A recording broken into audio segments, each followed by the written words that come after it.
ಹೇಗಿದ್ದೀರಿ ಎಲ್ಲ ಚೆನ್ನಾಗಿದ್ದೀರಲ್ವಾ? Welcome back to my channel Ambika's recipe garden.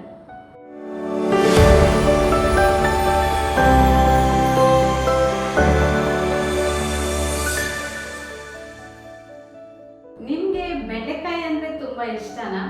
ಆಗಲ್ವಾ? ಇವನ್ ನನಗೆ ಕೂಡ ಆಗಲ್ಲ.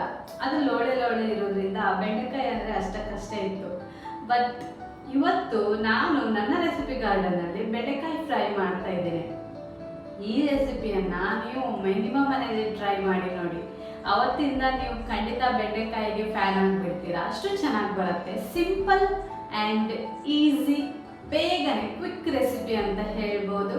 ಸೊ ಬೆಂಡೆಕಾಯಿ ಫ್ರೈನ ಹೇಗೆ ಮಾಡೋದು ಅಂತ ನೋಡೋಣ ಬನ್ನಿ. ಸಿಂಪಲಾಗಿ ಬೆಂಡೆಕಾಯಿ ಫ್ರೈ ಮಾಡಲಿಕ್ಕೆ ನಾನಿಲ್ಲಿ ಒಂದು ಅರ್ಧ kg ಆಗೋಷ್ಟು ಬೆಂಡೆಕಾಯಿಯನ್ನು ತಗೊಂಡಿದ್ದೇನೆ. ನೀಟಾಗಿ ವಾಶ್ ಮಾಡಿಕೊಂಡು ತಗೊಂಡಿದ್ದೇನೆ. ಇದನ್ನು ನಾವು ಸ್ವಲ್ಪ ಒಂದು ಬಟ್ಟೆಯಲ್ಲಿ ಹಾಕಿ ಸ್ವಲ್ಪ ನೀರಿನ ಅಂಶನೆಲ್ಲ ತೆಗೆದು ಬಿಡುವ, ಇಲ್ಲಾಂದರೆ ಅದು ಲೋಳೆ ಲೋಳೆ ಆಗುತ್ತೆ. ಹಾಗಾಗಿ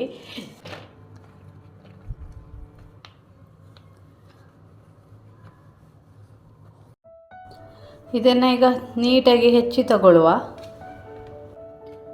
ನಿಮಗೆ ಬೇಕಾದ ಆಕಾರದಲ್ಲಿ ಕಟ್ ಮಾಡ್ಕೊಳ್ಬೋದು. ಈ ರೀತಿಯಾಗಿ ನಾನು ಬೆಂಡೆಕಾಯನ್ನು ಹೆಚ್ಚಿ ತಗೊಂಡಿದ್ದೇನೆ.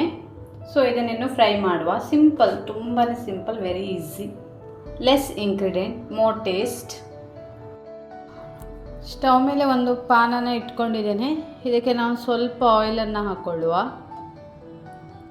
ಆಯಿಲ್ ಬಿಸಿ ಆಗ್ತಾ ಇರುವ ಹಾಗೆ ಸಾಸಿವೆ, ಜೀರಿಗೆ, ಉದ್ದು, ಲೀವ್ಸ್, ಕಡಲೆಬೇಳೆ, ಒಣಮೆಣಸು ಇದನ್ನು ಹಾಕಿ ನೀಟಾಗಿ ಫ್ರೈ ಮಾಡಿಕೊಳ್ಳುವ. ಇದು ಫ್ರೈ ಆಗ್ತಾ ಇದ್ದ ಹಾಗೆ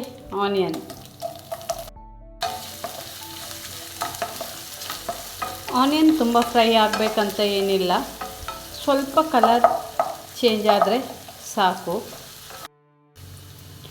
ಹೆಚ್ಚಿಟ್ಕೊಂಡಿರೋ ಬೆಂಡೆಕಾಯಿ ಅಥವಾ ಲೇಡೀಸ್ ಫಿಂಗರ್,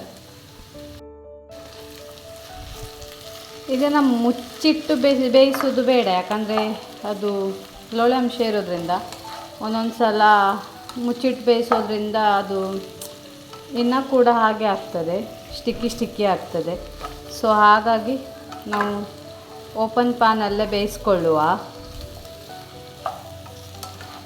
ತುಂಬಾ ಟೇಸ್ಟಿಯಾಗಿರುವಂತಹ ಒಂದು ಫ್ರೈ. ಬೆಂಡೆಕಾಯಿ ತಿನ್ನದವರು ಸಹ ತಿನ್ನಬೇಕು, ಅಷ್ಟು ಚೆನ್ನಾಗಿರ್ತದೆ.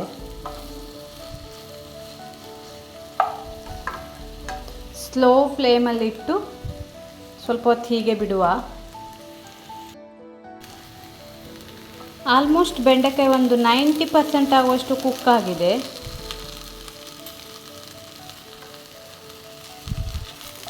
ಸೊ ನಾನಿವಾಗ ಸಾಲ್ಟನ್ನು ಆ್ಯಡ್ ಮಾಡ್ಕೊಳ್ತಾ ಇದ್ದೇನೆ. ರುಚಿಗೆ ತಕ್ಕಷ್ಟು ಉಪ್ಪನ್ನು ಹಾಕ್ಕೊಳ್ಳಿ.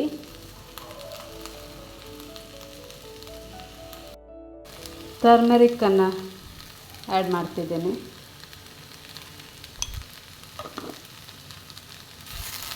ಖಾರದ ಪುಡಿಯನ್ನು ಹಾಕ್ಕೊಳ್ತಾ ಇದ್ದೇನೆ. ಈ ಖಾರದ ಪುಡಿಯಲ್ಲಿ ಧನಿಯಾ ಮತ್ತು ಜೀರಾ ಪೌಡರ್ ಇದೆ.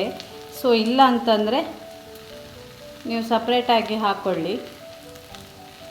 ಖಾರ ನಿಮ್ಗನುಗುಣವಾಗಿ ಎಷ್ಟು ಬೇಕು ಅಷ್ಟು ಹಾಕ್ಕೊಳ್ಬೋದು.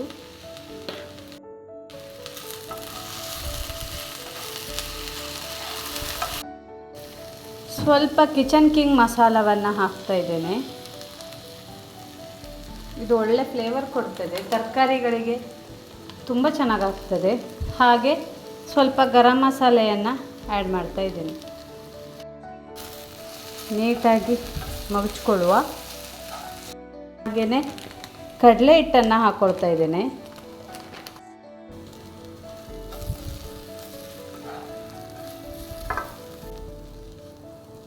ಇದು ಕೂಡ ನಿಮಗೆ ಗೊತ್ತಾಗ್ತದೆ ಒಂದು ಸಲ ಕೋಟಿಂಗ್. ಸಾಧಾರಣ ಸ್ವಲ್ಪ ಜಾಸ್ತಿ ಬೇಕಂದರೆ ಜಾಸ್ತಿ ಕೂಡ ಹಾಕ್ಕೊಳ್ಬೋದು, ತುಂಬ ಟೇಸ್ಟಿಯಾಗಿರುತ್ತೆ. ಈ ಟೈಮಲ್ಲಿ ನಾವು ಮುಚ್ಚಿ ಇಟ್ಟು ಸ್ವಲ್ಪ ಒಂದು 5 ನಿಮಿಷ ಸ್ಲೋ ಫ್ಲೇಮಲ್ಲಿ ಇಡುವ.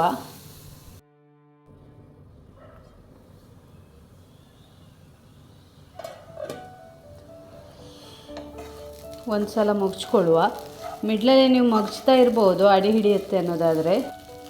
ಸಾಲ್ಟನ್ನು ನೋಡ್ಕೊಳ್ಳಿ, ಕಮ್ಮಿ ಆದರೆ ಹಾಕ್ಬೋದು, ಯಾಕಂದರೆ ನಾವು ಕಡಲೆ ಹಿಟ್ಟು ಹಾಕಿದ ನಂತರ ಸಾಲ್ಟ್ ಕಡಿಮೆ ಆಗ್ತದೆ ಒಮ್ಮೊಮ್ಮೆ. ಹಾಗಾಗಿ ನನಗೆ ಇಲ್ಲಿ ಸಾಲ್ಟ್ ಸ್ವಲ್ಪ ಕಡಿಮೆ ಆಗಿದೆ, ನಾನು ಸಾಲ್ಟನ್ನು ಆ್ಯಡ್ ಮಾಡ್ಕೊಳ್ತಾ ಇದ್ದೇನೆ. ಇದೊಳ್ಳೆ ಕ್ರಿಸ್ಪಿಯಾಗಿ ಬರ್ತದೆ, ತಿನ್ನಲಿಕ್ಕೆ ಕೂಡ ತುಂಬ ಚೆನ್ನಾಗಿರ್ತದೆ. ಕಡಲೆ ಹಿಟ್ಟಿನ ಹಸಿ ವಾಸನೆ ಹೋಗಬೇಕಂತ ನಾನು ಸ್ವಲ್ಪ ಹೊತ್ತು ಕವರ್ ಮಾಡಿ ಇಟ್ಟದ್ದು, ಲಿಡ್ ಕ್ಲೋಸ್ ಮಾಡಿದ್ದು. ಸೊ ಏನಾದರೂ ಇನ್ನೂ ಡ್ರೈ ಆಗ್ತಿದೆ ಅಂದರೆ ಸ್ವಲ್ಪ ನೀರನ್ನು ಚುಮ್ಕಿಸ್ಕೊಳ್ಬೋದು, ಮೇಲ್ಗಡೆಯಿಂದ ಜಸ್ಟ್ ಚುಮ್ಕಿಸಿದರೆ ಸಾಕು, ಅಂದರೆ ತುಂಬ ನೀರೆಲ್ಲ ಹಾಕೋಕ್ಕೆ ಹೋಗಬೇಡಿ. ಆ್ಯಂಡ್ ಇನ್ನೇ ನಮಗೆ ಅದು ಕ್ರಿಸ್ಪಿನೆಸ್ ಬರಬೇಕು, ಹಾಗಾಗಿ ಸ್ವಲ್ಪ ಹೀಗೆ ಬಿಡುವ. ಇದು ಆಲ್ಮೋಸ್ಟ್ ಫುಲ್ ಬಾಯ್ಲ್ ಆಗಿದೆ, ಮುಚ್ಚಿಟ್ಟಾಗ ಸ್ವಲ್ಪ ಮೆತ್ತಗಾಗತ್ತೆ. ಸೊ ಹೀಗೆ ಸ್ವಲ್ಪ ಹೊತ್ತು ಓಪನ್ ಪ್ಯಾನಲ್ಲಿ ಬಿಟ್ಟಾಗ ಕ್ರಿಸ್ಪಿಯಾಗಿ ಬರುತ್ತೆ.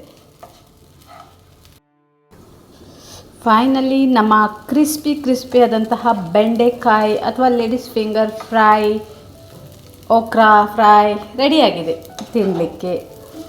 Ready to serve, ready to ಈಟ್.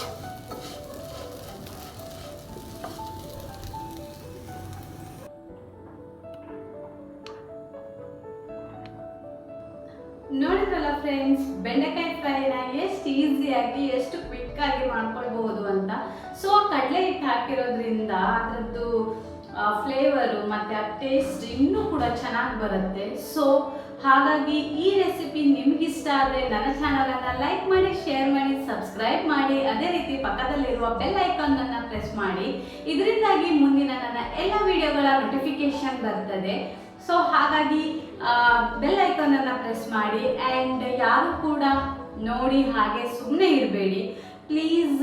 ನಿಮ್ಮ ಫ್ರೆಂಡ್ಸ್, ಫ್ಯಾಮಿಲಿ, ಅದೇ ರೀತಿ ನಿಮ್ಮ ನಾನ್ ಪೀಪಲ್ಗೆ ಶೇರ್ ಮಾಡೋದ್ರ ಮೂಲಕ ನನಗೆ ಸಪೋರ್ಟ್ ಮಾಡಿ. ಯಾರೆಲ್ಲ ಇದು ತನಕ ಸಬ್ಸ್ಕ್ರೈಬ್ ಮಾಡದೆ ನನ್ನ ಚಾನಲನ್ನು ನೋಡ್ತಾ ಇದ್ದೀರಾ, ದಯವಿಟ್ಟು ಸಬ್ಸ್ಕ್ರೈಬ್ ಮಾಡಿ ನನ್ನ ಚಾನಲನ್ನು ನೋಡಿ. ಸೊ ಥ್ಯಾಂಕ್ಸ್, ಯಾಕಂದರೆ ನೀವು ನನಗೆ ಸಪೋರ್ಟ್ ಮಾಡ್ತಾ ಇರೋದ್ರಿಂದ thank you so much. Keep supporting my channel and keep watching my channel, ಯಾಕಂದರೆ ನನಗೆ ನಿಮ್ಮ ಸಪೋರ್ಟ್ ತುಂಬಾ important. Thank you so much.